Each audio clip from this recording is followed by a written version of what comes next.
hppodcraft.com.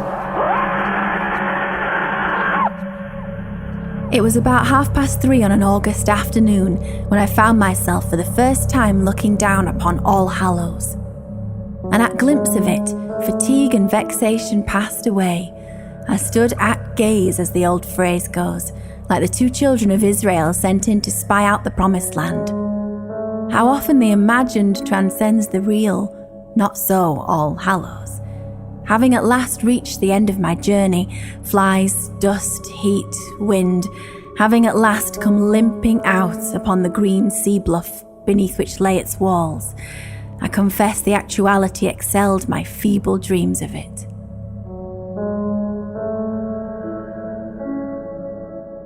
That is the opening paragraph of Walter de la Mare's All Hallows, a story we're covering here on the H.P. Lovecraft Literary Podcast. We're here at hppodcraft.com, and this is Chad Pfeiffer. And I'm Chris Lackey. And we're doing Walter de la Mare all month. It's Marevember. What?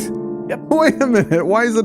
It should be November. November? Yeah. All right, if you say so. It's obvious. November? Yeah, November. November? I don't know. Marevember seems more obvious to me.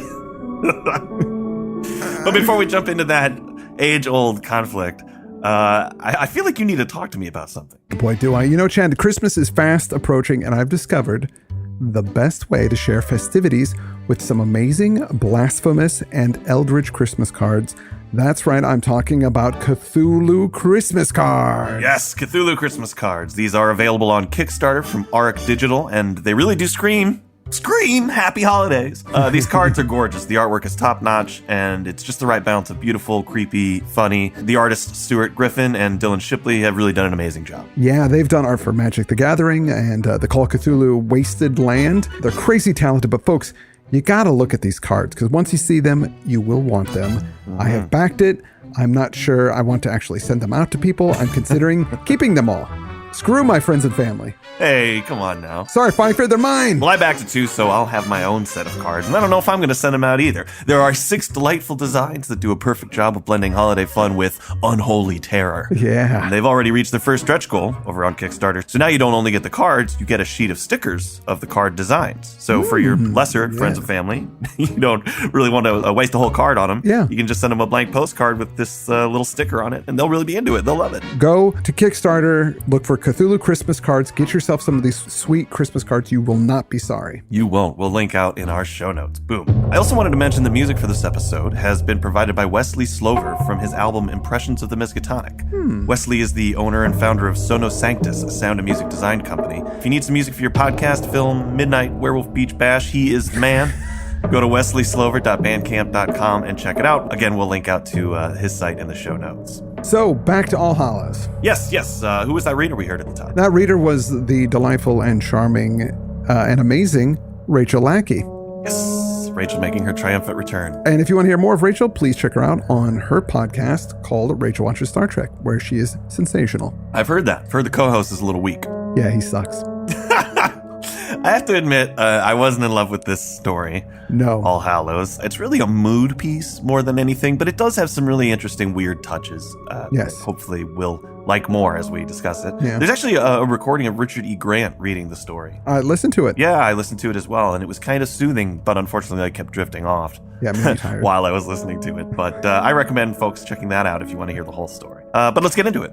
Sure. Our unnamed narrator is visiting a place called All Hallows. It's a very scenic area by the sea with nothing around but this old cathedral. It's summer in August and very warm, and the narrator is hot from walking around all day to get to this place. I guess he's just sightseeing. We don't really know what his larger goals are. No. He's really knocked out by seeing the church. He says, "The great church almost cheated one into the belief that it was possessed of a life of its own. It lay, as I say, couched in its natural hollow, basking under the dark dome of the heavens, like some half-fossilized monster that might at any moment stir and awaken out of the swoon to which the wand of the enchanter had committed it." I like the writing in this piece quite a bit, and I thought that was really cool. I mean, right away we see the church as sort of this living entity that might wake and destroy us all. Very Lovecraftian. He complains about the walk up there on this dusty road next to a mile-long wall. He got passed by this empty dung cart that kicked up all this dust into his face, so he's hot and dirty and tired. Yeah, he says he covered 9 flinty hills in 7 miles, so that is quite a walk. As for rolls around in the afternoon, he gets some rest under the shade of a tree. The cathedral is all out there by itself. The deanery and the residences of the clergy were about a mile away, according to his guidebook. The deanery? Is Dean in this story? I love Dean! I love him! Dean. Oh, I love Dean. So he sits looking at the cathedral and he gives a description. It sounds pretty much like you would expect a cathedral to look, old, ash gray, pointy bits. Right. It says, from my vantage place on the hill that dominates it, I continued for a while to watch All Hallows, to spy upon it, and no less intently than a sentry who, not quite trusting his own eyes, has seen a dubious shape approaching him in the dusk. It may sound absurd, but I felt that at any moment I too might surprise All Hallows in the act of revealing what in very truth it looked like, and was, when no human witness was there to share its solitude. Again, I really like this writing, and it's the first kind of scariest part in the story here, because there are these gigantic statues at the base of the cathedral's tower, 6 of them, images of angels and saints, and he keeps compulsively counting them, 1, 2, 3, 4, 5, 6, right? Okay, 1, 2, 3, 4, 5, 6, because he says he could have sworn when he first arrived there were 7. When he first glimpsed the place. So there's some kind of monstrous statue perhaps wandering around out here. Could be. Or he just miscounted them. Statues. As he sits under the tree on the hill, looking at the cathedral, he notices all the little marks in the weathering and some repairs that have been made in the past. Just kind of remarking on the personality of the place. And under the tree in the shade, he falls asleep and he starts to dream a bit, but then he awakens and he thinks, oh my gosh, how long have I been sleeping? He looks at his watch. 8 minutes. 8 minutes, which is pretty quick to have a full dream like he had. Yeah. What folly to have been frittering time away within sight of my goal at an hour when no doubt the cathedral would soon be closed to visitors and abandoned for the night to its own secret ruminations. He thinks he better get down there before it closes, so he scurries down, but it's closed already. Wah, wah. And he looks at the carvings in the stoneworks, and he's very impressed with it. And he also notices how close the west entrance of the place is to the beach. It's very close. That's what he notices. He finds a small door on the side and it's open. So he goes in. He's just taken back by the beauty of the place. There's some kind of curious leering face hanging on the wall by the entrance he's chosen with its forked tongue out. Some churches have, gargoyles and creepy monster demonic creatures to kind of supposedly scare off evil spirits. So maybe that's what that's implying, is it's that type of thing. I think so. He feels tired and he sits down and again he dozes off, not unlike myself. Anytime you sit down you just kind of want to go to sleep. And then he awakes quickly and he just for a minute forgets where he is. It doesn't say a lot about the story that the narrator has already dozed off twice. Even the guy telling the story cannot stay awake. But he does see this old man standing there, and he's dressed as a verger, which is a caretaker of the church. So it's not just a groundskeeper. It's somebody that is got a position within the church of importance. Right. It doesn't just take care of the grounds. He also makes sure all the rituals and things are enacted the proper ways and so on and all that jazz. The old man doesn't seem to notice the narrator. He's like kind of leaning forward and he's got his, his ear out. I'm picturing his hand is behind his ear, like he's listening to something, but the narrator, he can't hear anything. Yeah, it's something that's not uncommon in these weird stories we cover where somebody seems to be listening even though there's no sound. But the narrator thinks maybe a bird flew in and that's actually what woke me up. And so now this old guy's listening for it, maybe? The narrator just kind of sits there for a long time watching this guy listen. And the narrator's like going, well, I don't want to scare him. So he just kind of makes some noise. He gets up, kind of loudly. And the old man stops listening. And then he turns to him. The narrator apologizes and says, I'm sorry, I came in. I'm glad you're here and you found me because you might have locked up and I would have been stuck in here all night. Well, then the old man says something odd. Services are not as frequent as they were, but visitors are rare too. In winter in particular, you notice the gloom. As you say, sir, not that I ever spend the night here, though I am usually last to leave. There's the risk of fire to be thought of, and I think I should have detected your presence here, sir. One becomes accustomed after many years. So there was that little pause there after the fire comment. There's something else at night that is risky. The old guy is friendly. He says the place actually closes at 4. So, he was closing up now. That's what he was doing. The old man goes on to say that they lost their dean, Dean Pumphrey. I love Dean. At the church last November. The papers were all buzzing about it. Yeah, this old man really doesn't like the press. He says they ask you questions you wouldn't believe possible in a civilized country. Not that they care what becomes of us, not one iota, sir. We talk of them masked up inquisitors in olden times, but there's many a human being in our own would enjoy seeing a fellow creature on the rack if he could get the opportunity. The heartless age, sir. He thinks that's what journalists are after, to put people up on the rack. So the narrator asks if Dean Pumphrey is Dr. Pumphrey, the author of the book The Church and the Folk. And the old man says, oh, yes, that's him. And he says that good old Dean Pumphrey was a saint. But his illness that he's suffering now is more like oblivion. He leads the narrator around the church to show him about... the old man speaks in very hushed tones for some reason. Yes, the whole time, this conversation they're having, it's all very secretive, as if something is listening in. Yeah, but they're the only people in the whole cathedral. Exactly. So the old man says that he's been the dean's verger for 12 years, and the dean was a humble and kind man, but then something happened to him out of nowhere. And he explains that there was this church procession, a bunch of guys, canons, choristers, and the dean and himself. They were all moving from one room into another room within the cathedral, and then they just lost the dean. He was just in the middle of the procession. He just vanished. He was gone. It's a big surprise because he was right behind the verger, and he knew that the dean had left the vestry with them. But boom, just gone, like completely vanished into thin air. And for days, they couldn't find him, and they believed that he was abducted. It says, I hurried back to the vestry thinking the poor gentleman must have been taken suddenly ill, and yet, sir, I was not surprised to find the vestry vacant, and him not there. He had been absconded. Abducted, sir. Oh, that was so odd. Yeah. The old man closed his eyes and with trembling lids added, he was found, sir, late that night up there in what they call the trophy room, sitting in a corner there, weeping. A child. Not a word of what had persuaded him to go or misled him there. Not a word of sorrow or sadness, thank God. He didn't know us, sir, didn't know me. Just simple, harmless, memory all gone. Simple, sir. Yeah, you know, Chad, you said it's strange that he got abducted, but who wouldn't want to abduct Dean? That's true. Everybody loves Dean. Everybody loves Dean. Come into my arms, Dean. I love him. So the narrator, he wants to know if Dean had any prior ailments, to which the old man says, there's a better place to talk. We shouldn't really talk here. Let's go someplace else. So he leads him up a spiral staircase and down a hall into a room where he lights a candle. And he points the narrator to a basin to wash his face and drink some water. After finishing up, the narrator finds the old man looking out a barred window. And the old man says that he believes that what happened to Dr. Pumphrey could have been avoided. If only common caution had been observed.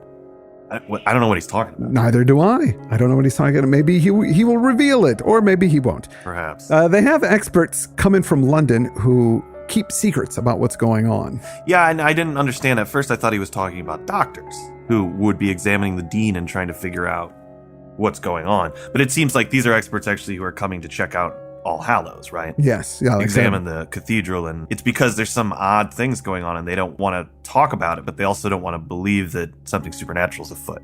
The old man says, what's the answer? Why, simply that they don't want to believe what runs counter to their hopes and wishes and credibilities and comforts in this world.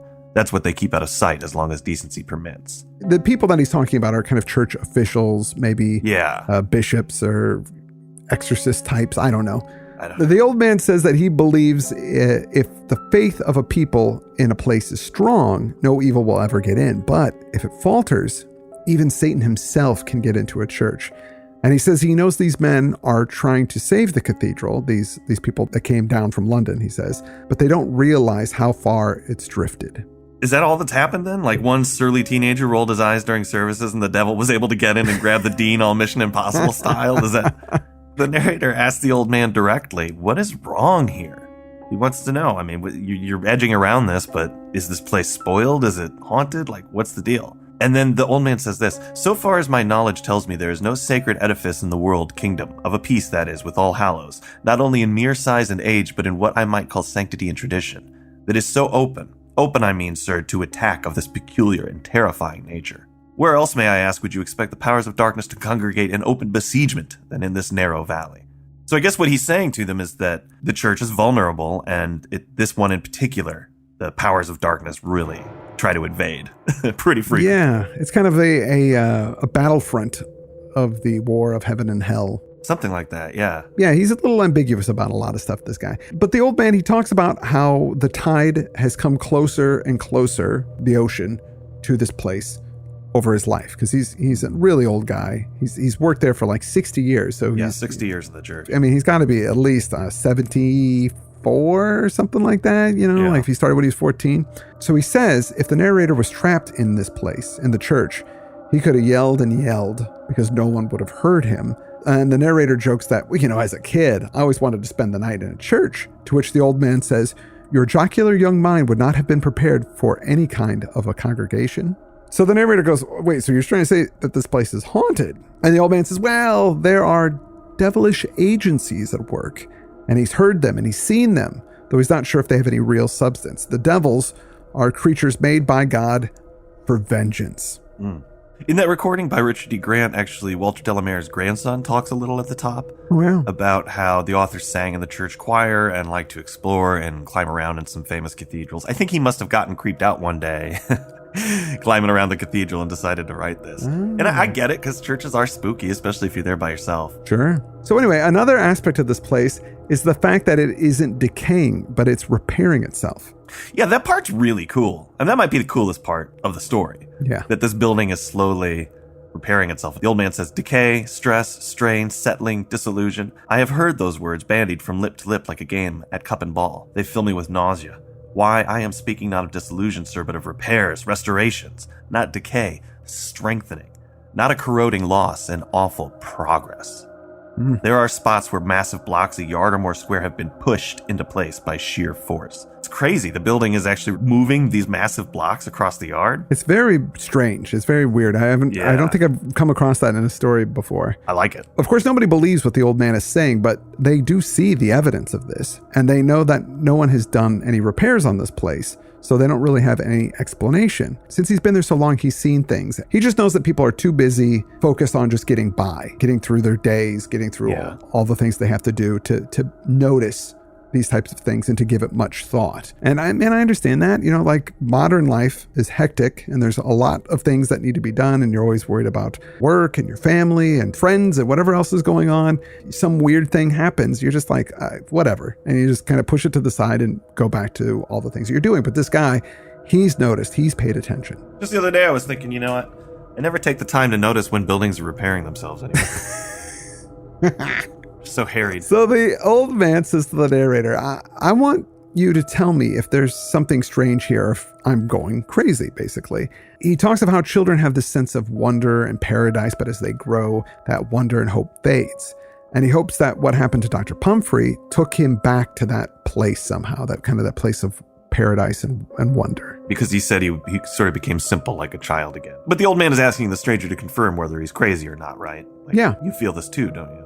The old man says that if they stay and look around, it might actually put the narrator in some kind of physical danger. Because at night, things go on in the cathedral. Now, the narrator doubts the sanity of the old man, but there's something odd about all of this, especially All Hallows itself. Yeah, the old man seems credible. He says, yet surely at even the faintest contact with the insane, a sentinel in the mind sends up flares and warnings. The very landscape changes. There's a sense of insecurity. And I know what he means. You can kind of, when you're talking to somebody crazy, they may not be saying crazy stuff yet, but sometimes you just know. Yeah, that they're off, but he's not getting that from this guy, and so he thinks, I don't know if he's crazy. But the narrator decides, you know what, he's traveled all day, he's got nothing better to do, and also he's kind of hoping that this guy might put him up. So the narrator agrees to help the old man. The old man takes the candle that's in the room that they're talking, and he tells him to grab his robe as they walk, as not to lose each other. They walk on, and when they get to this one area, the old man blows out the candle, and he tells the narrator to take off his shoes so they don't make any noise. So the narrator's like, okay, I guess so, sure. In for a penny. So he takes off his shoes and he ties them around his neck, like ties the laces together and then kind of wears them. The old man guides him through the pitch black. And the narrator is starting to get scared. As I stooped down to loose my shoelaces, I heard my heart thumping merrily away. It had been listening to our conversation, apparently. So I'd be more scared that I was going to get mugged or touched or something, all alone here with this old man. Take your shoes off. Yeah, this seems like some creep things going on. It's like, okay, it's going to get all dark. Don't tell anybody. Take your shoes off. Some strange things are going to happen, but it's just ghosts. It's just ghosts, remember? Don't worry about it. They get to the point where the narrator feels cool air on his face. The old man tells him to stop. He says, dead still here. There's a drop of some 60 or 70 feet, a few paces on. I think they went up to a part where it's sort of outside. It's really confusing to me, the way that it's written, and I don't quite understand it, but they're definitely outside. Right, because there's this scaffolding and stuff, right? Yeah, and there's this stony precipice that they're out standing on, and they could see boarded up windows of the church from where they're at, and scaffolding poles sticking out of the walls. And the narrator can hear the sound. Now, this is kind of the first weird thing that happens, the sound of an immense insect droning, and then it quickly stops. It's like maybe there's some kind of energy within the church that's churning or something like that. Yeah, so he and the old man are holding hands at this point for safety. And he points over at the scaffolding and says, the scaffolding over there has been in position a good many months now. It was put up when the last gentleman came down from London to inspect the fabric, and there it's been left ever since. So again, these guys are doing their investigations. They get freaked out. They run away. They don't even bother taking their stuff down. So they stand out there for a few minutes. The narrator says it feels like hours, but then he actually starts to feel a vibration. He says it's like a millstone grinding. And the old man squeezes his hand tighter and says, did you see that? Now, of course, he didn't see anything. He felt that, but he looked. And then he thought, maybe that tarp over there moved or something. Maybe that's what he's talking about. I don't know. But the old man pulls him back into the church. So what did you do on your vacation? Oh, went to go see a church, held hands with an old man. Normal stuff, Some light hand holding. The narrator asks if he walks alone in the church. And the old man says, yeah, I do, but never at night. Then he asks the old man if he's ever encountered anything. And he beats around the bush. He says, maybe they don't think me of enough importance to molest. The last rat, as they say. But the narrator keeps asking, have you seen anything? And finally he says, yes, there was something. He heard it, but he didn't look at it. He said there was a sound like clanging metal. He goes, but you didn't look at it? He's like, no, he didn't want to look at it, but it moved quickly past him, so fast that there was a draft, and then it was gone. And then he heard some kind of gibberish sound, but that was it. And the old man says that the creatures of the other world take no pleasure coming into our world. It's painful for them. But the old man, when this incident happened, he was able to escape and hide. He thinks just in time, otherwise they might have grabbed him up. Again, asks the narrator if he hears anything, so they both listen. So the narrator says he doesn't actually hear anything, but he tells the old man that he does believe him, that there is something here. He just can't quite put his finger on it. He can feel it. The old man asks the narrator if he will go to the roof with him, and that's the last place that they're going to go. Just take my hand. They go upstairs to the unfinished tower of the cathedral with its imposing statues, and it looks as though there has been some damage, maybe like old burn marks and such. The night is still, and they could see the last glimmers of light from the setting sun over the sea. I love this passage here. The mere sense of that abysm of space, its waste powdered with the stars of the Milky Way, the mere presence of the stony leviathan on whose back we two humans now stood, dwarfed into insignificance beside these gesturing images of stone, were enough of themselves to excite the imagination. And, whether matter of fact or pure delusion, this old verger's insinuations that the cathedral was now menaced by some inconceivable danger and assault had set my nerves on edge. My feet were numb as the lead they stood upon, while the tips of my fingers tingled as if a powerful electric discharge were coursing through my body. So the narrator feels tense and charged as they look out, but then they just move on. They walk around to the outside of the roof, past the statues, but nothing happens. The old man says it's quiet. These things don't do much when it's a quiet night. They seem to leave us at peace on nights of quiet. The narrator realizes that he is very tired and starving, but he doesn't really want to go back into the church because they're still on the roof. And he asks the old man if there's an inn nearby. He's feeling around to see if he can get a place to stay. And he goes, oh, no, but I'll put you up. And he's like, yes. I thanked him, but still hesitated to follow, for at that moment I was trying to discover what peculiar effect of dusk and darkness a moment before had deceived me into the belief that some small animal, a dog, a spaniel I should have guessed, had suddenly and surreptitiously taken cover behind the stone buttress nearby. That apparently had been a mere illusion. So he has that, when your mind is playing tricks on you. Is there something right around that corner there? He thinks he saw a shape. As I take my children to school, there's this kind of a little footpath, and it's got a stone wall. One of the stones has been painted white, and in my periphery, it looks like a cat. Every time I walk by it, I see a cat. And when I look at it directly, it's that stone. For some reason, my brain fills in a cat. It doesn't even when you look at it. I got to take a picture of it and then post it so that you guys can see what I'm talking about. Because it doesn't really at all look like a cat. But somehow my subconscious, when I'm walking by it and I see it out of the corner of my eye, it looks like a cat. Have you noticed any Medusas lurking around there? Yeah, but what would that have to do with anything? Well, I'm just saying, if you got Medusas about, then maybe that is a cat. Nah, I don't think so. No, I don't think they're connected. So the old man points out some stonework that had an engraving of a two-headed crocodile looking almost new. And higher up, there's an eagle perched on an angel's wrist. And he says, "Aye, sir, and so with one or two of the rest of them. There are other wills than the Almighty's." So is he saying that these were spontaneously carved, these statues? By a force other than holy? I guess so, because they're kind of weird. Like, why is a two-headed crocodile on a church? Yeah. It's kind of bizarre. So the narrator, just like me, is totally confused by what this guy's implying. Right. And he goes, "I can't for the life of me understand what you're saying. One doesn't repair in order to destroy." And this is what the old guy says back. He says, "And why not? Are there not two kinds of change in this world, a building up and a breaking down? Why, sir, isn't that true, even of the human mind and heart? We here are on the outskirts, I grant. But where would you expect the enemy to show himself unless in the outer defenses? It may be being restored for a worse destruction." The church begins to vibrate and rumble, and the old man says, "Okay, now it's time to go. We've stayed too long." They leave All Hallows. Fine, no problem. Nothing strange about it from the outside. The walk is moody, but there's nothing big. Nothing happens. They get to his house. The old man tells the narrator that his daughter lives with him, and she's a widow fairly recently. He says that he leaves his troubles at the door, trying to lift his daughter's spirits. And he says that the man should do the same. Leave your troubles at the door. Just be happy when you come in. And then he says, "And yet, well, sir, I wonder at times if a personal sacrifice is incumbent on them that have their object most at heart. I'd go out myself very willingly, sir, I can assure you, if there was any certainty in my mind that I could serve the cause. It would be little to me if..." But then he makes no attempt to finish the sentence. What's he talking about?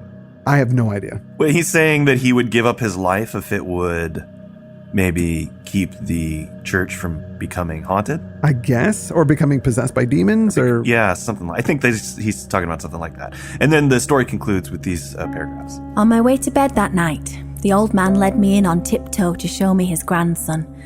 His daughter watched me intently as I stooped over the child's cot with that bird-like solicitude which all mothers show in the presence of a stranger. Her small son was of that fairness which almost suggests the unreal. He had flung back his bedclothes, as if innocence in this world needed no covering or defence, and lay at ease, the dews of sleep on lip, cheek and forehead. He was breathing so quietly that not the least movement of shoulder or narrow breast was perceptible. "A lovely thing," I muttered, staring at him. "Where is he now, I wonder?" His mother lifted her face and smiled at me with a drowsy, ecstatic happiness, then sighed.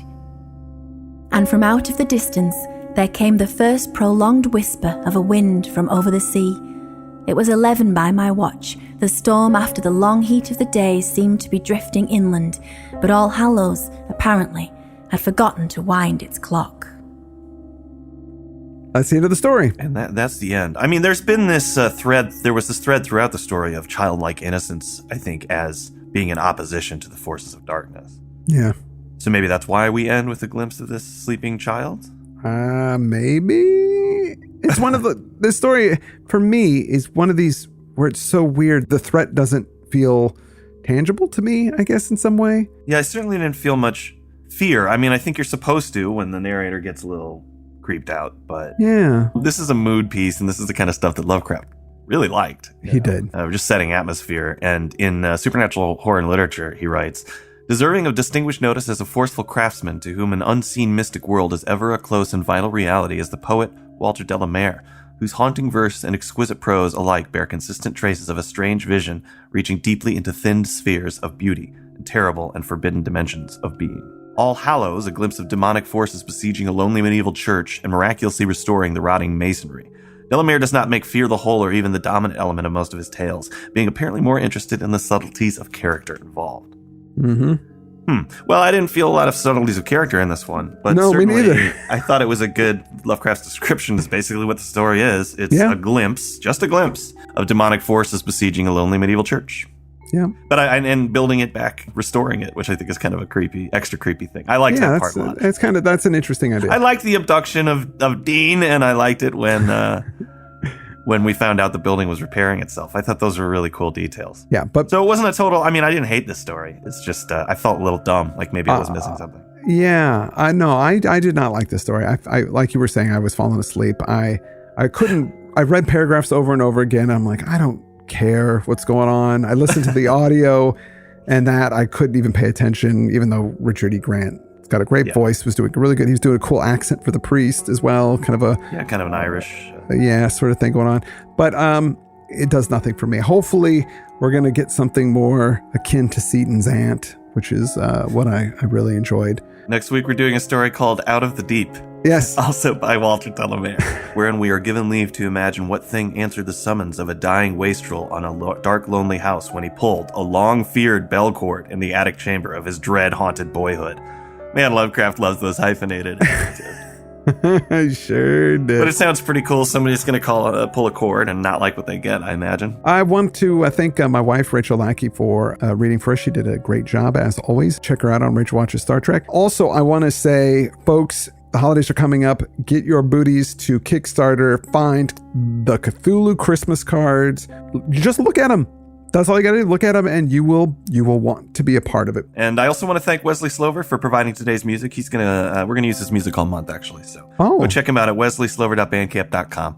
It's good stuff, and that's all we've got. So I'm Chad Pfeiffer. I'm Chris Lackey, and you've been listening to November on the H.P. Lovecraft Literary Podcast. It's November at hppodcraft.com. hppodcraft.com.